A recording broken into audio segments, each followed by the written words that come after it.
আপনাদের দল ক্ষমতায় এসেছে অনেক কষ্টের পর, অনেক ত্যাগ তিতিক্ষার পর বিএনপি রাষ্ট্র ক্ষমতায় এসেছে। 16-17 বছর তো বাড়ি ঘরে আসতে পারেন নাই, সেই জায়গায় এখন মুক্ত নাগরিক হিসেবে ঘুরে বেড়াচ্ছে। আমরা কারোর প্রতি কোনো প্রতিহিংসা পরায়ণ হব না। আওয়ামী লীগ অনেক অত্যাচার, নিপীড়ন, জোর জুলুম, খুন গুম সবকিছু করেছে, কিন্তু আমরা এর প্রতিশোধ নেব না, কারণ এটা জিয়াউর রহমানের দল।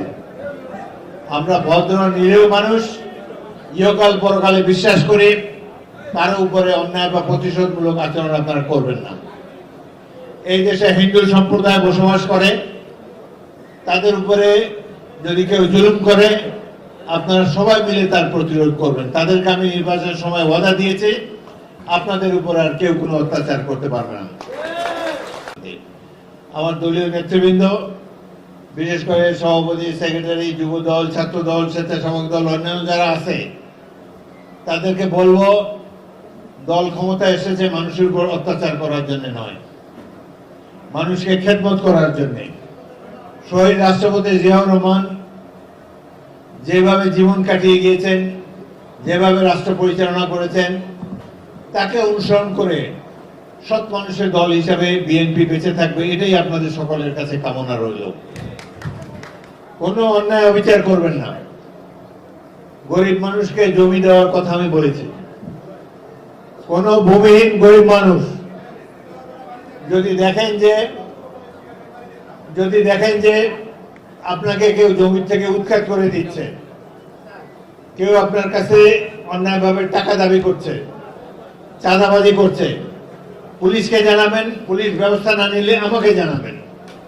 যত ব্যস্তই থাকি, চাঁদাবাজি কাউকে করতে দেব না লালমোহনে এবং তজুমুদ্দিনে। সুতরাং আপনাদেরও দায়িত্ব আছে, যারা রাজনীতি করেন ভালোভাবে জীবনাচরণ করেন। জামাত ইসলামী আমার বিরুদ্ধে নির্বাচন করেছে, কিন্তু সংসদে দেখি তারা খুবই ডিসিপ্লিন। তারা পাশের লোকের সাথে কথা বলে না, নিয়ম কানুন মেনে চলে, ভদ্র আচরণ তাদের। আগেও বিরোধী দল দেখেছি আমি, 7টা সংসদ দেখলাম, এরা অনেক ভদ্র। শুধু একসময় আমাদের মিত্র ছিল, এখন ক্ষমতায় যাওয়ার আশা হয়েছে, সেজন্য বিরোধী দল করছে। সকলের সাথে সদ্ভাব রেখে চলেন।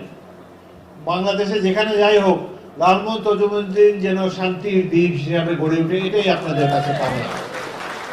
অন্য দল করার কারণে, এমনকি আওয়ামী লীগ করার কারণেও কারোর প্রতি খড়াগ্রস্ত হবেন না, কারোর সাথে খারাপ ব্যবহার করবেন না।